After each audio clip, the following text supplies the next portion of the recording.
Hello everyone, welcome back to my channel. It looks like we should be live. The clock is ticking. Yes, I can see you're joining us. Thank you so much, everyone.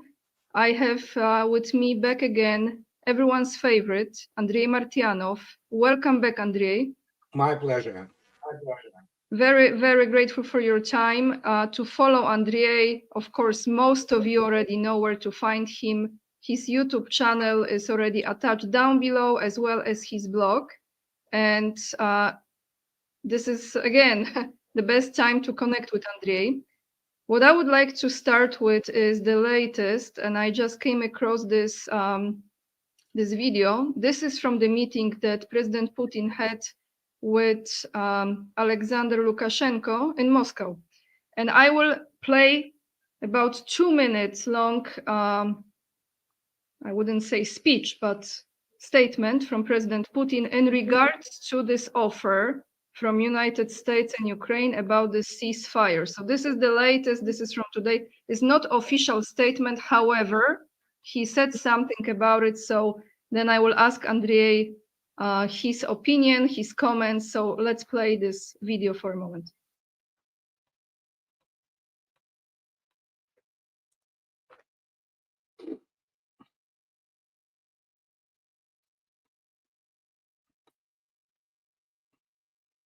The military, Ukrainian military, is lost. The command is lost on that territory. A couple of weeks ago, Ukrainians were trying to leave the area in small groups, but today it is not possible. They are now trying to leave in groups of 2 to 3 people because everything is under our control. They completely abandoned their equipment and it's impossible to take it away. That's guaranteed. And if there will be a physical blocking of that region within the next few days, then it will be completely impossible to leave the area. There will be 2 ways to leave, either to die or to surrender. And in these conditions, in this context, I think it would be great for Ukrainian side to achieve a truce for at least 30 days. And we are for it. However, there's a nuance. First of all, so what is happening with that area of incursion in Kursk? If we stop our military action for 30 days, what does that mean? That means that all the people that are there, military people, Ukrainians that are there, will have the opportunity to leave without the fight. We will let them go without all these people who committed crimes, or they're going to surrender. So that's unclear. How are we going to resolve other issues on the whole of the front line? And that's about 1,000 kilometers. And as you know, the Russian military are now on the offensive on all areas of the front, and they're creating the conditions where they will be blocking or surrounding large formations of Ukraine. So how are they going to use this 30 days? Are they going to use it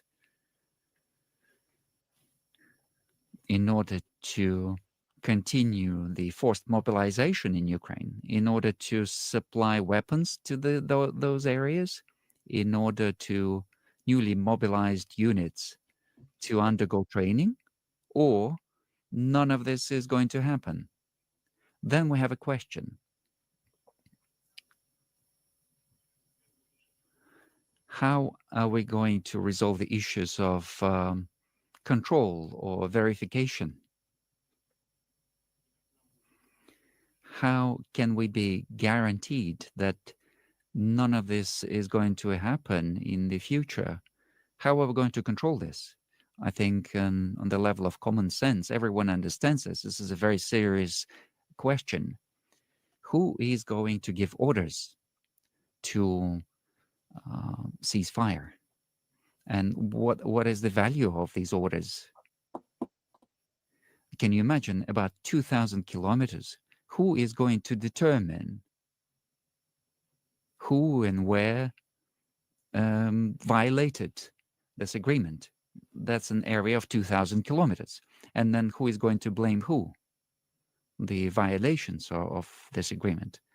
All of these are questions that need to be thoroughly studied on both sides.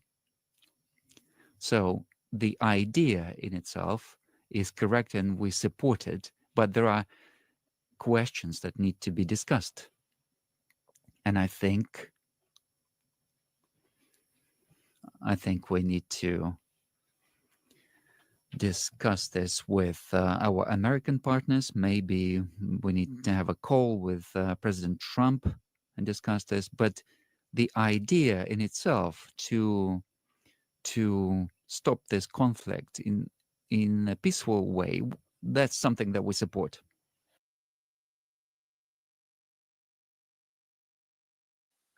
Andrei, thank you so much for giving me time to play all of this. You're my guest, and I don't want you to feel that I disrespect you.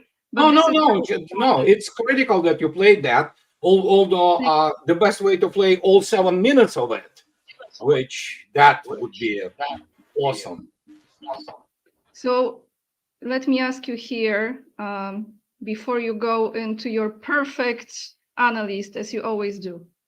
When I was listening to President Putin, I was wondering how much of this decision depends on him, belongs to him, and how much he has to keep in consideration everyone who is in this situation with him on his side together. How much saying he has, who ultimately decides in this final decision what to do?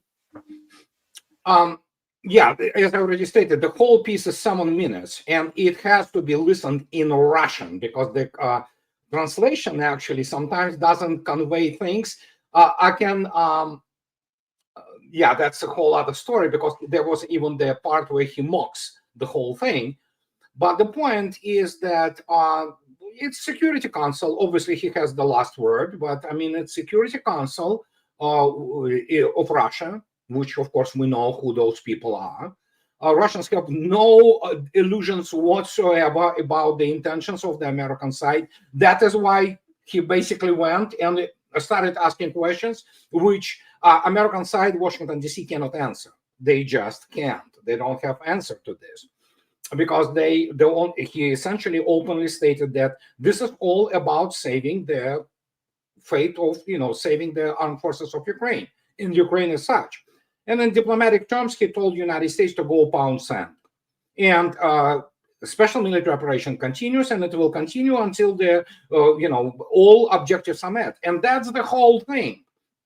This, as many people love, say it was the Byzantium answer, but it wasn't actually. It was pretty straightforward. There is only one condition. And this condition is, as he repeats ad nauseam, the same as Mr. Lavrov repeats it ad nauseam and everybody else from Russia repeats ad nauseam.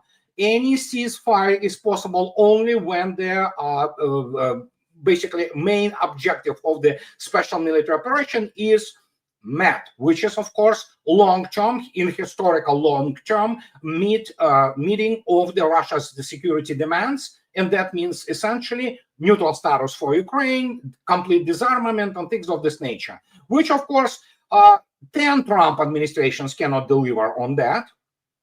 And there you go. So it was pretty simple. In 7 minutes, he told that, yeah, go right ahead, work on this. And when you're ready, call me. That's pretty much what special military operation continues. The Kursk operation will be closed, in terms of wiping out the remnants there. So it will bring the whole scope probably above 70,000 killed on the Ukrainian side. That's the brilliance of NATO planners basically on Exhibit A. And then, Russians are already in the Sumy Oblast. Russian forces are operating in Dnipropetrovsk area and in Kharkov. So there you go. That's your answer. Simple as that. Yeah, it was from the get-go clear that this was a kindergarten level so-called diplomacy from Washington, D.C. And they failed, as was expected. So Andrei, as far as Kursk, as you mentioned, and you put it on your blog, you always update those numbers as well. From that report that was presented to President Putin, over 67,000 military personnel was killed. I'm just talking Kursk now.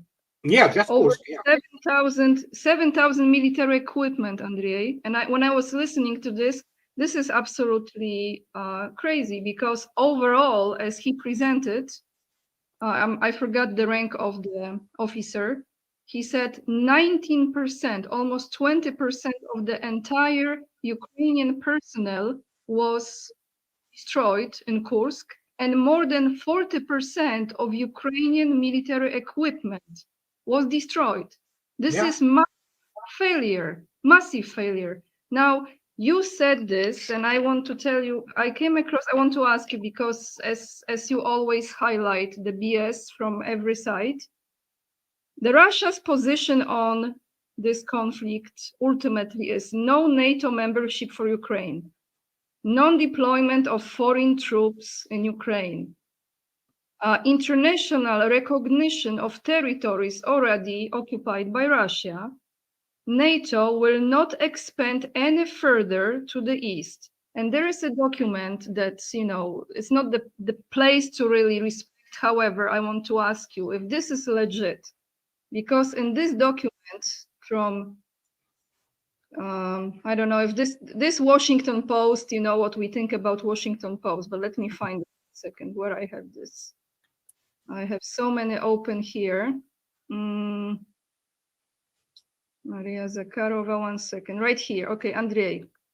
In this document was stated that Russia doesn't want, could not make peace before 2026. And in this document, it says that Russia demands creation of a buffer zone in northeastern Ukraine, a demilitarized zone in the south of the country that should extend to the Odessa region, complete dismantling of current government in Ukraine. Sorry if I mispronounced. Andrei, is there any truth to those demands or not? Yeah, I mean, Vladimir Putin was dropping this, but because obviously Western journalists, most of them are imbeciles, uncultured and uneducated, they missed it completely. The same is probably with the people in State Department who would know the first thing about what they are dealing with, is the fact that Mr. Putin was using Novorossiya term constantly in the last half a year. And especially once Trump was elected, there was a critical usage of this word. Trump increased. I made a video actually about what Novorossiya is. Novorossiya is the eastern Ukraine, including some parts on the right bank of Dnieper, and of course Prichernomorye, which is of course Black Sea coast, which involves Odessa and Nikolaev. And essentially Russian demand, it's not a rumor, it's basically orientation, including which was given to Russian armed forces that prepare 2025 will still continue to be the year of the war until we finish it off completely. Russia will not necessarily annex those territories now, but they will be completely under Russian control, including use of the so-called presence, which is essentially bases, military bases, and government in Kiev. Yeah, it will be designed by Russian, this political system in Ukraine will be dismantled. Simple as that. And it's just now in the open. I don't understand why those cretins from the Western media do not understand what is going on, because obviously when you look at the dynamics, which the only one which matters, it doesn't matter what Trump, Rubio, or Chief of Pentagon say, or CIA, it absolutely doesn't matter. As Mr. Kosachev, the deputy speaker of the Federation Council and diplomat himself stated 2 days ago, all negotiations are on the ground, on the battlefield. And remember, I constantly use this Joe in line 1954 rephrasing of famous Clausewitz dictum that diplomacy is continuation of the war by the other means. And the other means are, well, basically the war is happening on the ground, and Ukraine has nothing to fight with. I'll just give you an example. There were 14-year-olds taken prisoners in Kursk on the Ukrainian side. Women are now exceedingly are used in the storms. It's essentially NATO and the United States, by the way, and British, for some reason, who think that they can fight wars. They can't. They are planning all that. They demand constantly to feed more cannon fodder, and Russians oblige, so okay, just give us more cannon fodder, we'll kill it. And as the result, by the time it's all over, and once their borders will be opened of Ukraine, Ukraine by itself, it will be a small European country, probably population, about maybe 7, 8, maybe 9 million people. So yeah, this is not the power which can really pretend that it has any kind of the self-sustainment.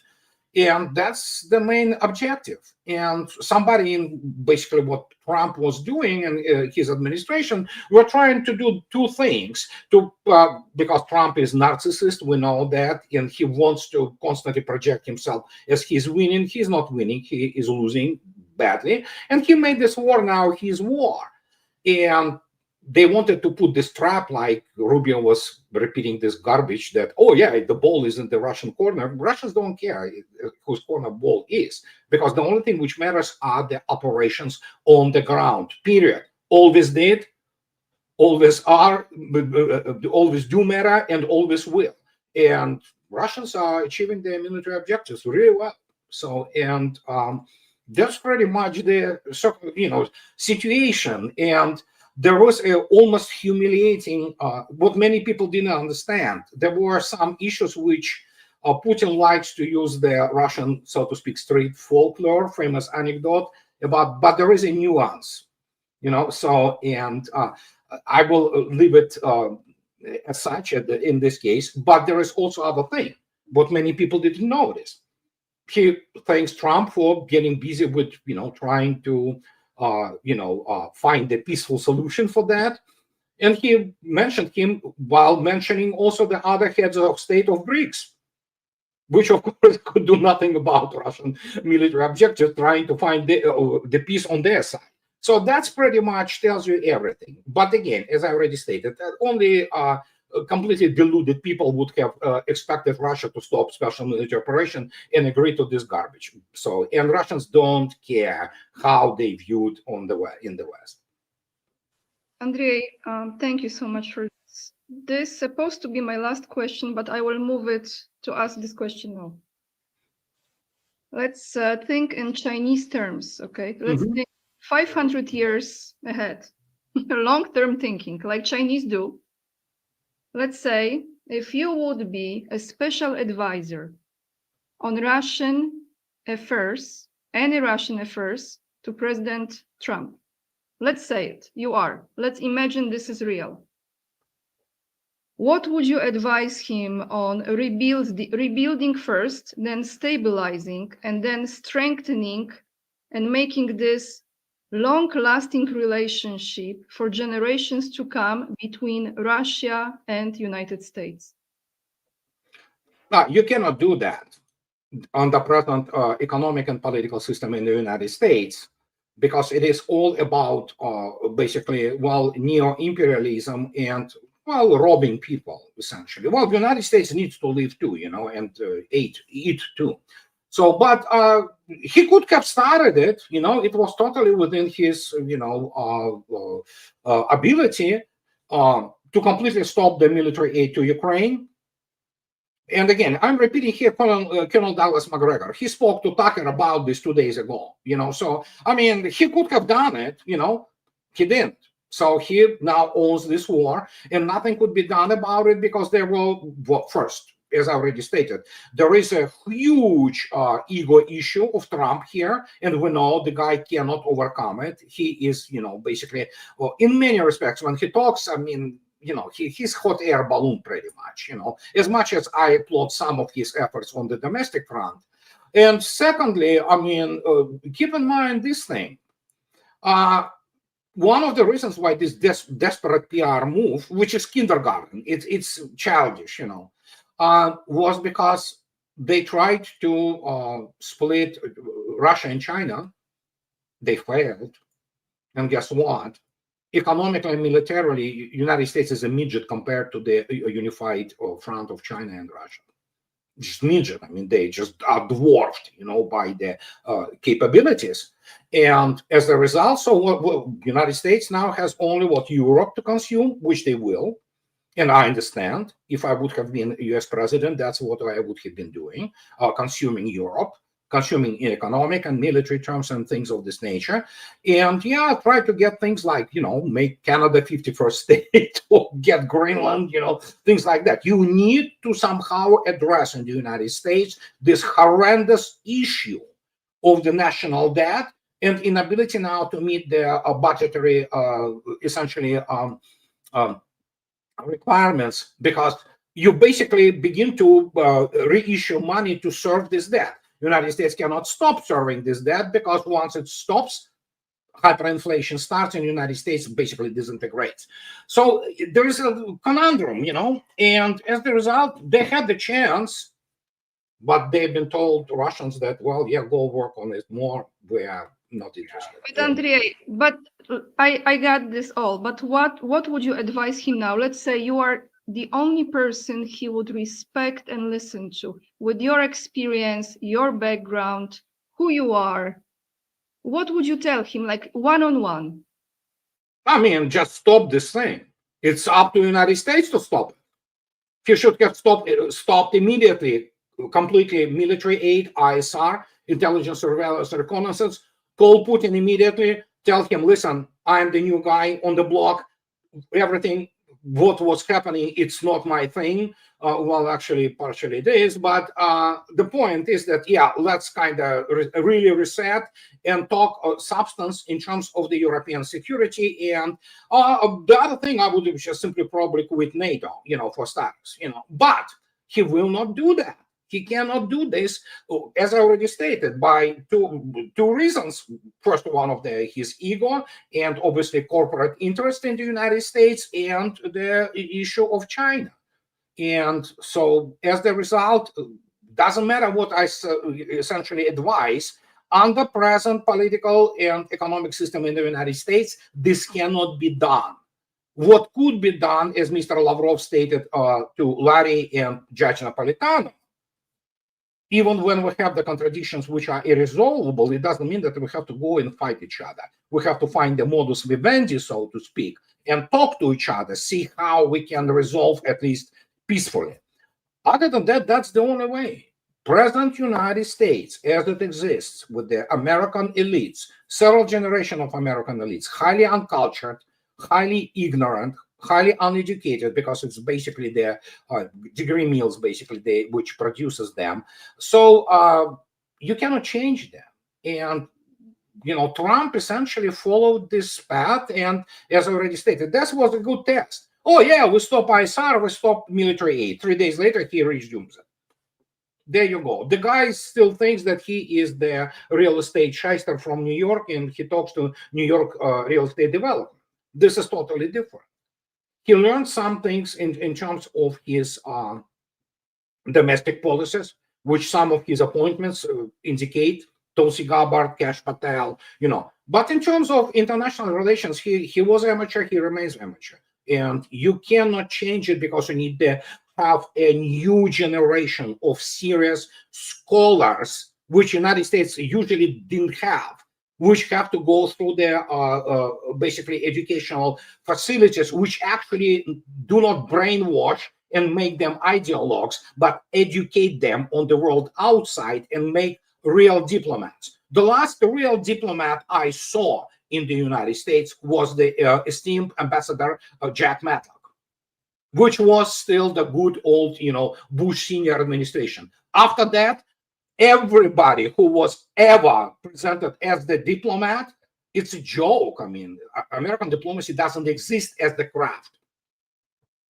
But this is by design. This is intentional. of course. No, it's just the way it is. It's the development of the essentially Western imperialism and essentially the development of the capitalism, which turned into the complete parasite. It's financialization, removal, complete deindustrialization of the countries, both Europe and the United States, and basically banking capital runs it. People who run banking capital, they are not smart people. The only thing they know how to make is how to make money out of thin air, like Wall Street, for example. And they believe in capitalization, for example. Only this index is developed for the imbeciles. So, and when you look at this, you have to change. It has to be generational change. It has to be different people of different cultured people. American elites are not cultured. Andrei, I want to go back to the very beginning. I want to play this. This is very short, I promise. But it's again President Putin.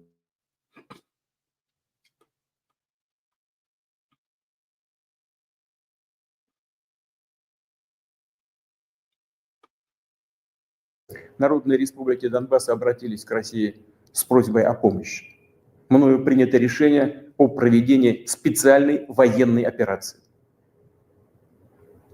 Ее цель – защита людей, которые на протяжении 8 лет подвергаются издевательствам, геноциду со стороны киевского режима. И для этого мы будем стремиться к демилитаризации и денацификации Украины, а также преданию суду тех, кто совершил многочисленные кровавые преступления против мирных жителей, в том числе и граждан Российской Федерации.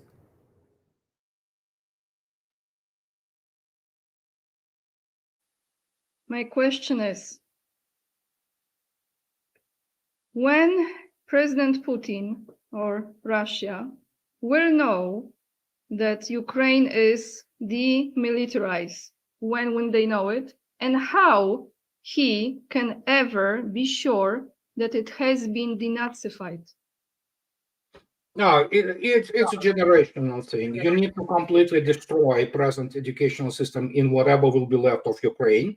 And you need to have to, and again, make no mistake, remember those famous documentaries, black and white, from 1945, when Germans have been taken to for the excursions in the concentration camps, and then they were shown what they did, and many people were sitting like closing their face. They say, we cannot believe we did it. Well, even that evidently didn't help. There's still many of them who are in, for example, German government. If you look at that, scratch any German in the political elite, they have somebody from SS and Wehrmacht, and they viscerally hate Russians, most of them anyway. So same will take there, but don't forget, this will be a different process because there will be no CIA or what was then Office of the Strategic Services, Bull Donovan, and then of course Allen Dulles, and saving those Nazis and things like that. United States will save those Nazis from Ukraine. Make no mistake, Canada will. They love their SS people there in Canada. So, and but the numbers are smaller, obviously, because the scale is smaller. And then there is another thing. We have today a completely different type of the technology, surveillance, intelligence and things of this nature, which allow to much easier to track down those people. And so it's going to be a massive effort, which will involve, obviously, in terms of denazification, the work of the special services, such as FSB. There will be what is called purges in the system of the internal affairs. And just to demonstrate to you, even today, 8 years later, Lugansk, Donetsk republics, let alone, Kherson, Zaporozhye, you still have a lot of people there who do not like Russian gods, and they remain devout, not only Ukrainians, but even worshippers of Bandera. So there you go. But today it's much easier to say, for example, which I was saying constantly, like to very many people in State Department or Pentagon, or let alone, average Western journal who reports on the special military operations, a war criminal. They support Nazis. So today it's much easier to deliver this message You cannot do this Operation Paperclip, or Gladio in shadows today. You can also point out, oh, here's you. It's like, what is Washington doing? Well, just to remove all this, peel off all those, how to say it, layers of the diplomatic slang. And what you get is, well, yeah, Washington D.C. supports Nazis. Yeah. Washington supports Nazi regime in Kiev. As I already stated, NATO militaries are forever stained, and they will never be able to wash it off. It's one thing when you were fighting, well, at least, you had some, stupid as it was, the rationale in Vietnam, but now, what does U.S. Army do? They support Nazi regime. They support, attacks on civilians and things like that. And Russians are not Iraq. You see, that's the problem.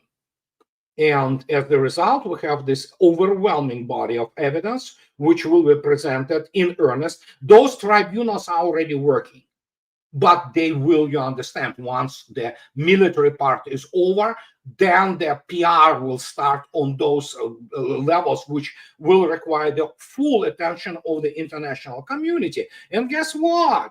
Now we have the confirmation. There are actually visual confirmation. There are so many those volunteers. We know they are not volunteers. Most of them are cadre officers and soldiers from the NATO countries, including Americans. They have been taking POWs. And guess what? They are singing like birds now. Just recently, one of the British guys was sentenced to 19 years in jail. And this will continue. And those guys will be, guess what? They will be actually in courts, given the depositions. And guess what? That will be translated in all languages, and people will be able to see it throughout all alternative media platforms. Obviously, prostitutes from the Washington Post or CNN, they will not report on that. But the rest of the world will. Guess why? We have now the breakthrough. Judge Knapp and Larry have been talking and interviewing Mr. Lavrov and Maria Zakharova. There you go. Tucker went, and spoke to Putin. Russians understand what you have to do, because normal people do not follow there, well, except for the baby boomers who are completely brainwashed. They don't follow this crap, propaganda like CNN or MSNBC or Fox. And here it is. This all is in the line of preparation to what will be exposed, or, well, it's already exposed, and nothing they can do. And so now Trump administration tries to wiggle, to find the wiggle space, but there's no space. There's nothing. And he had the chance, he blew it. Andrei, you reminded me of something when you were saying this. I think it was 2 years ago. It's interesting. I actually remember the exact moment. I was in Moscow. I was recording a video, and I was addressing in that video Maria Zakharova, who said, it's about time to release the files or something of this nature. What she meant by that was the family line of many of those politicians, senators, etc., to the Nazi ideology. And this is not just Victoria Nuland. It's a lot of people who are in US Congress, for example, who are coming from those Nazi families. And do you think that, because it's going to take place, I mean, I don't question that Russia is going to release every single name and connection to the crimes, right? Ultimately. Yeah.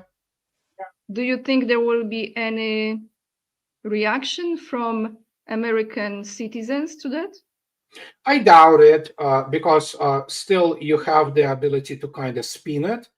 And again, don't forget, the new generation doesn't have the emotional attachment to it, for example. Yeah, it's especially American. America doesn't know what war is. I mean, not a single American soldier or officer ever fought for his family anywhere, so starting from the World War II. And yeah, they have no really clue about it.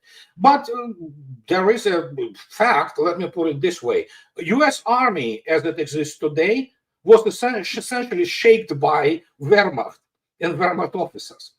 From the, those famous, helmets and, and on a more profound level of the tactical and operational views, So that's why U.S. Army cannot win a war in its history since World War II. But yeah, they admired this. They have this German streak going. But as you go for example, to Germany itself, look at them, all of them, scratch them.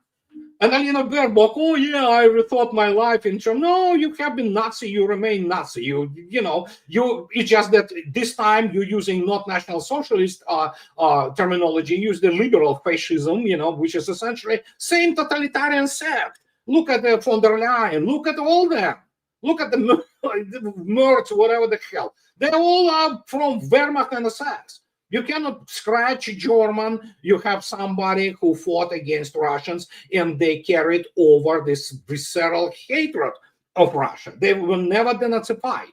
They just shifted from one extreme to the other. But their racial attitudes, but their essentially, totally psychiatric case, nut jobs, on all kinds of their ideologies, they are brainwashed. And they act like this. That is why when you look what is happening in Europe, or let alone these prostitutes in France, they cannot live with their history. These guys cooperated with Nazis. They loved Nazis. Their resistance? It was like 5,000 people. They just lived really well with Nazis. And Vichy government, they surrendered without even, really putting up a real fight. So there you go. This cannot be erased from those people. History matters in this respect. And so the only advantage United States had, because United States historically took the part in supporting the Soviet Union and then fighting together with the Red Army in Europe, and they will get their glory and everything. Obviously, they grossly exaggerated their military accomplishments there, but still, it was a heroic fight. And plus, the United States, magnificent U.S. Navy fought in the Pacific War. The United States was kind of on the side of the good, But then throughout the whole Cold War, they completely perverted everything what there was about Republic. And the United States, as we knew that, even in the 70s, is gone. It's not here. And you have now only those, interests of which Eisenhower, warned in 1961 in January in his White House, famous military-industrial congressional and now media complex. It is essentially mafia. It's an organized crime group which, destroyed the United States. The United States is destroyed. It takes enormous effort. It's definitely not Trump. There should be somebody of the scale of FDR who would at least try to do something about it, as much as many people don't like FDR. But at least he tried, These guys, the only thing they can do is to tax cut. That's it. The rest of it, they will continue to basically corrupt the government, corrupt the everything. Just U.S. Congress exists only for enriching itself. So, and with this type of setup, it takes an enormous effort. It takes heroism on part of people, like it was with and of course the setup, when they say, oh, can they have some Putin? Many people don't understand. You cannot draw parallels between Russians and Americans in this respect when you have to save the United States.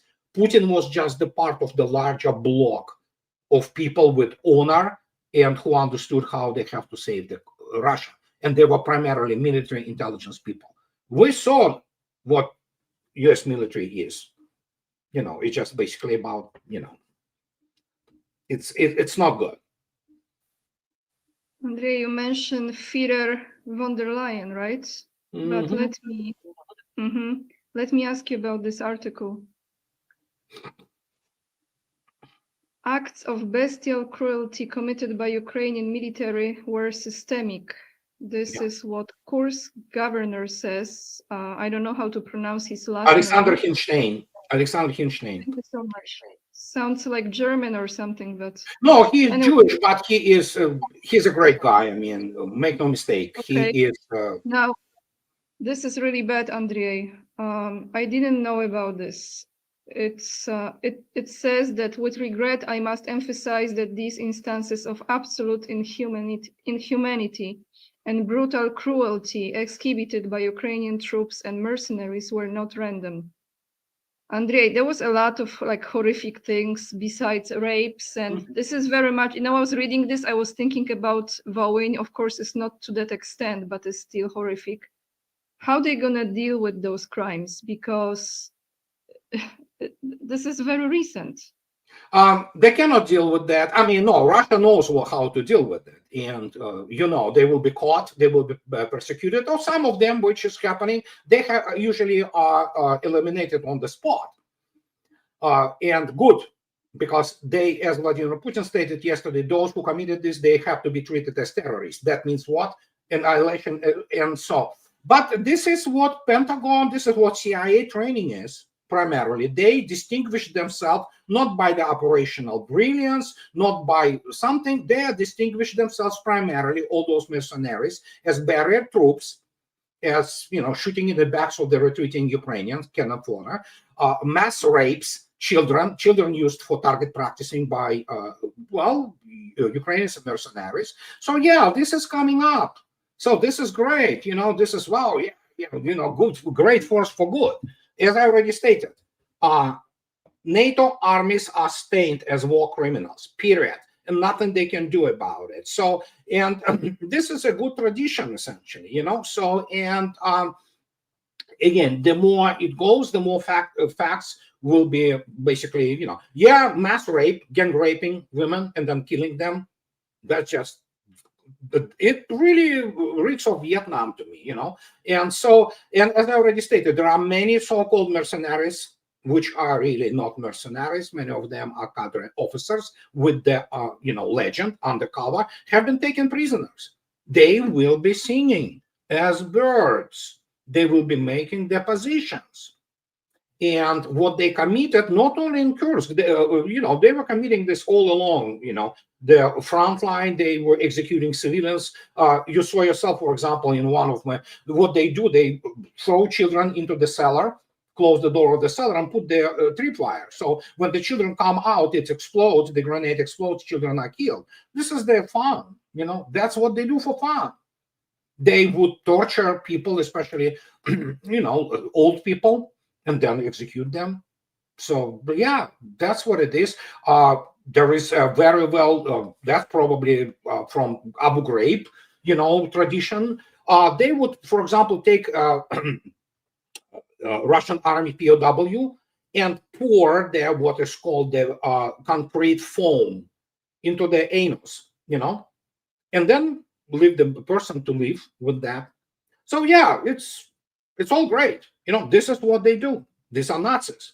These are people who are all of the establishment media in the West, who are war criminals themselves, their human herpes, support. These are politicians in London. This is MI6, a bunch of the impotents who can only kill children and do the false flag. Their military is a joke, but that's why you have this, atrocities committed by the weak. They are weak. West is weak, and they continue the tradition of one, because many people don't understand. The West killed itself in the 20th century. What we are observing now is the final act of the suicide by the combined West. Combined West. I'm not saying that if other civilizations would have been in their position, they wouldn't have done that. But the historical fact is there. Europe unleashed 2 world wars, which killed 70+ million people. And they killed them in the most horrific ways, including the industrial scale annihilation of the civilians. And what can I say? That's the result of it. But of course, yeah, you would know that when you talk to, let's say, American so-called historians, or let alone British ones, who are just, like, what I say, they have no integrity, they have no honor. And most of them, they don't have humanity in them. And they want to rewrite history books, and that's why, yeah, that's what they do. Yeah. That's what they do. MI6 and their pathetic losers like Anthony Beeler, and all this, sirs, and they just basically create things. They're not historians, and majority of the American historians, as I already stated, majority of the Ivy League humanities departments, from sociology to history to what have you, international relations, have to be simply basically dissolved.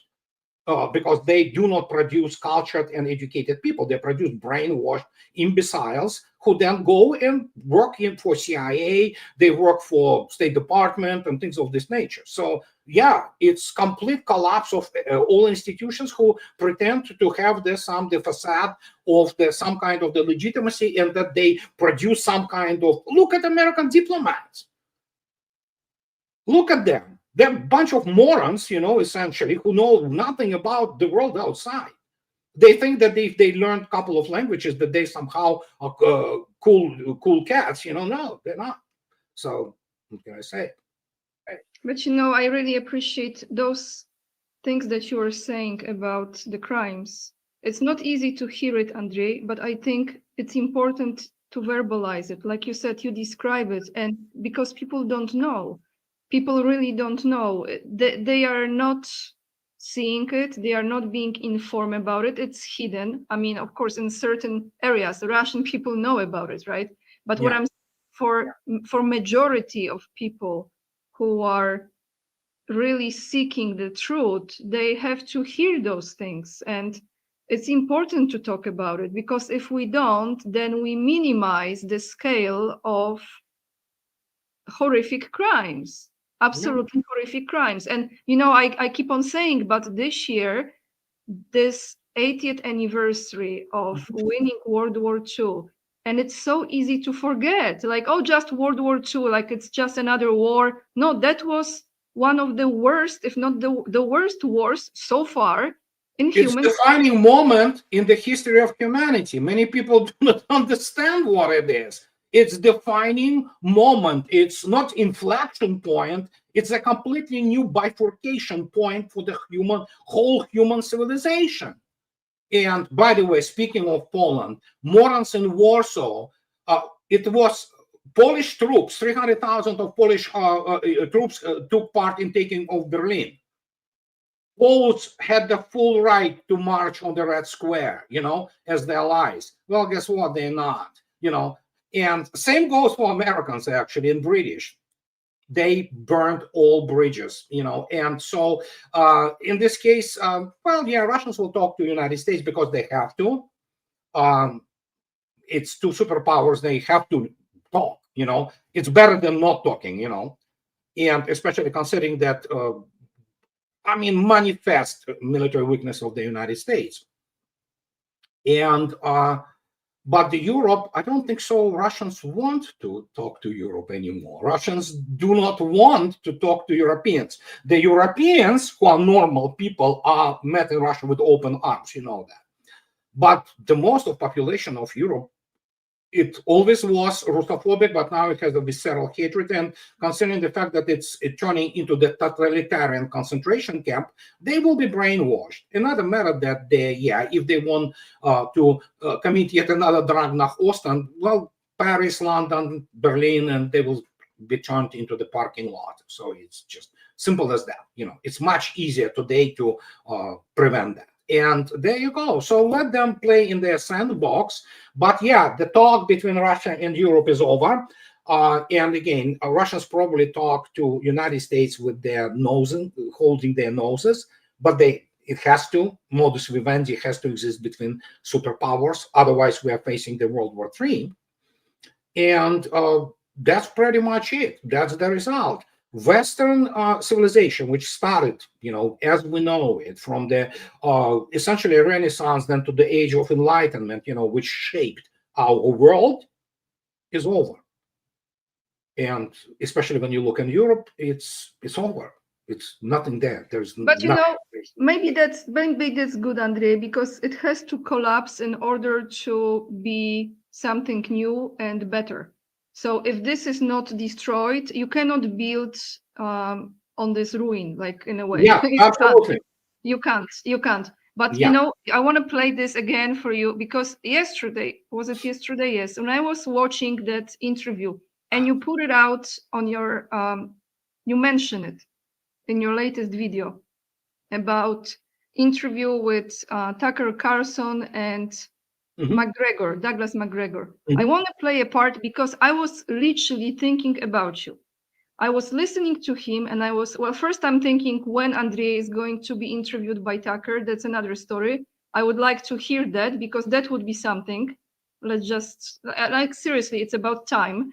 But I want to play this and I want to ask you a question before I play this.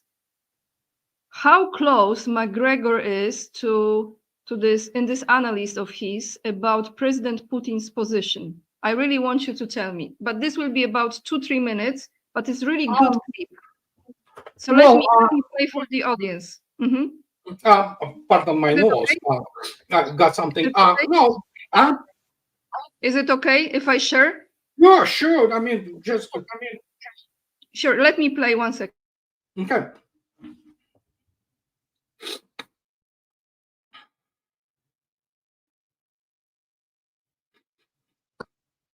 Right now is the following. The Russians have the initiative, strategic initiative. This war is effectively at an end as far as they're concerned in terms of having won it. They now have to make some decisions. So you have to put yourself not so much in the place of Zelensky. He's irrelevant. The Russians are not surprised by what he's done. I think they're surprised that we haven't intervened to try and stop it. That's what I think they're surprised about. So what they want now, the Russians, is an end to this nonsense. They have several options. They now have concentrations of forces in the northeastern part of Ukraine and down in the southeastern part. They can move at will at any time. They have enough force they can cross in Kherson. They can take Odessa. They can move forward and straight into Kiev. Whatever they do, they have to ask themselves, how far do we want to go to guarantee our security as Russians? And they have never really wanted to go very far. That's never been the intent. But over time, they've been pushed more and more and more to secure more territory to protect themselves. This latest act is probably convincing Russians that they should go straight to the Dnieper River, cross into Kiev, root out this regime, root and branch, cross down south and take Odessa, and turn rump Ukraine into a landlocked country. I'm sure there are people that are arguing for that. There are other Russians who are saying, the hell with this. Let's just crush Ukraine once and for all. This is a permanent cancer. It's not going to go away. People from the West are always going to try and go in and incite them. So let's march to the Romanian and Polish borders, right to Moldova, and be done with this. In the middle of this, it's President Putin. And President Putin is nothing if not a very judicious person. He's a very thoughtful person. This is someone who does not act impulsively. I'm sure you saw that. I have. Everything is calculated. So he's going to sit there and say, what do I want to do? What makes the most sense for Russia? Set aside the emotion. And he also knows President Trump. And he says, President Trump wants an end to this. So do I. How do I nudge President Trump and say, help us?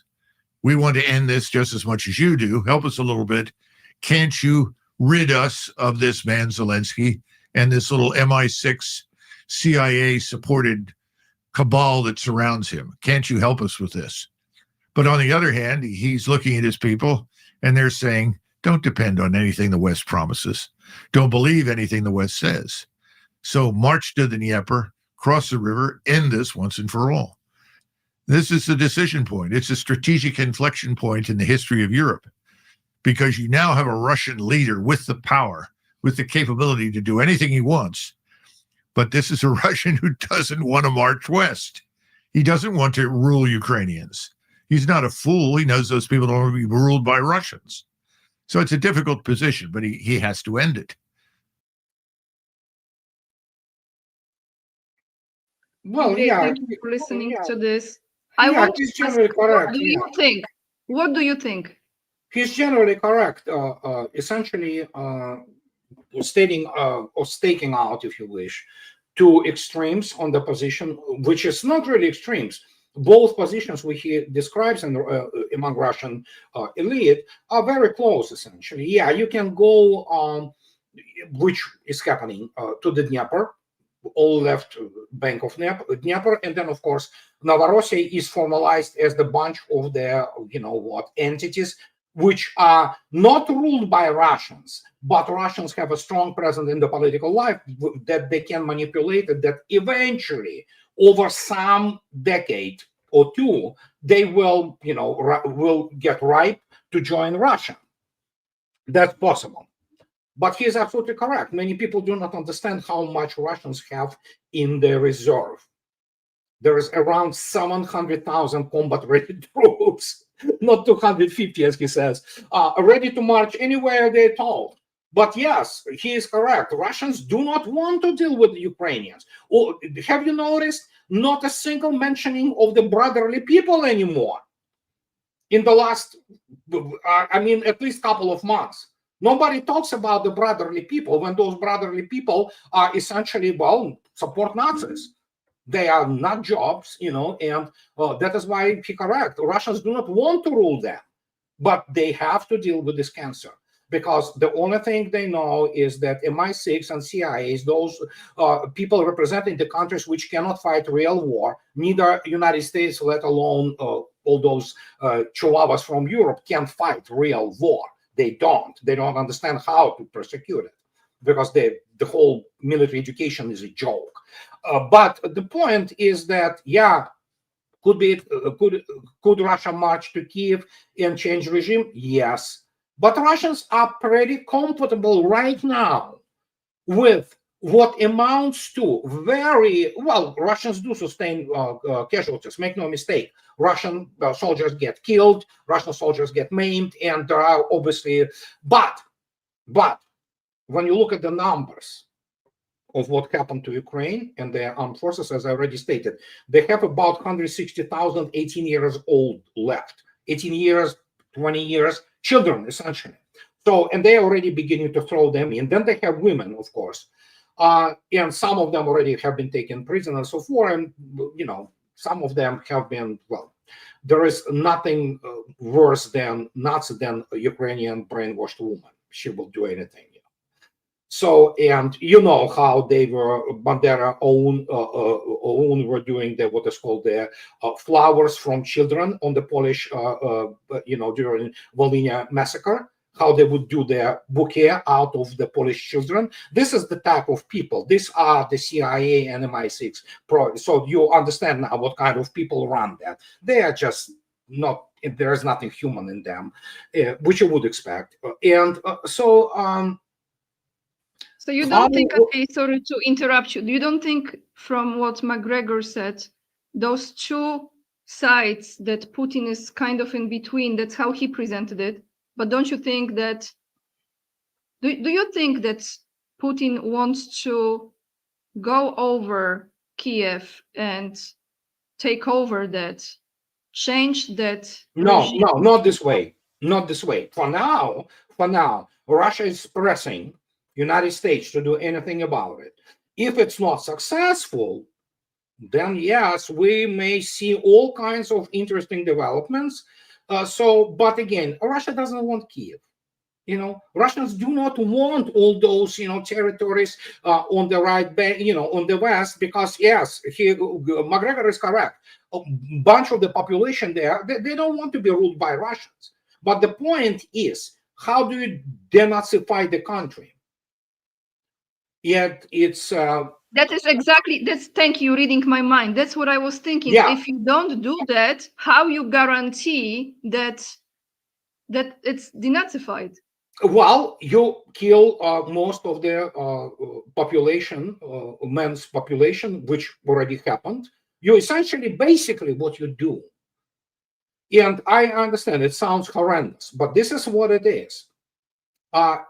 Already pretty much most of the sperm bank of Ukrainians have been killed on the, so, and when you look attentively at how many, more than 1.2 million have been killed. There is another about 2 million which have been absolutely devastated, wounded, and maimed. So the losses on the Ukrainian part are horrendous. So that is why they didn't want to actually mobilize 18-year-olds, not because of their, some kind of their humanistic consideration. This is the last sperm bank.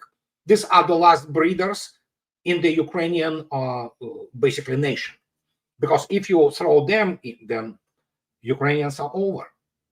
And So this is one of the processes which is ongoing. It is not designed deliberately, but there is an understanding of that, So in this case, you can do it as Russians do, which is the strategy of a complete exhaustion and devastation of the enemy. And then, you go in and take what you need to take. But yes, Putin is somewhere in the middle, but both sides, both terms, so to speak, which McGregor described, they are all both extremely ill for Ukraine, no matter what.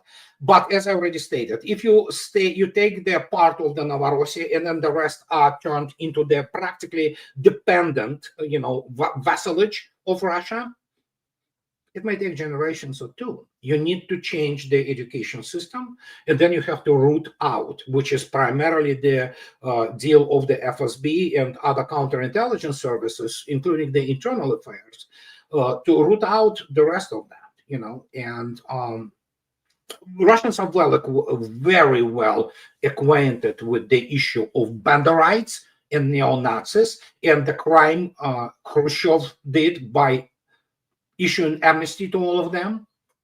They all went to Ukraine, and guess what? Many of them have become the party functionaries. They reached the high levels of the party and economic hierarchy. And there you go. That's what it is. It didn't start in 2000s. It started in 1980s. Andrei, it's like how you say, wash, rinse, and repeat, right? Yeah. So this time there will be no this. It's going to be the whole underground will be exterminated. The rest of it will run, as I already stated, to Canada, to United States, to Canada, to Europe. They love them. Argentina. I doubt that, but I mean, they love comfort. They love them.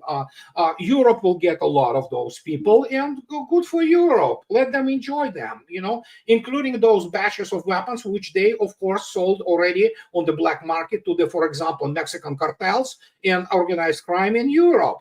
Let them deal with it. Let Europe enjoy it. That's their beloved, SOBs. So there you go. But it's in United States too. That weapon is the cartels have it. Those most extreme. Well, United States wanted it. Yeah.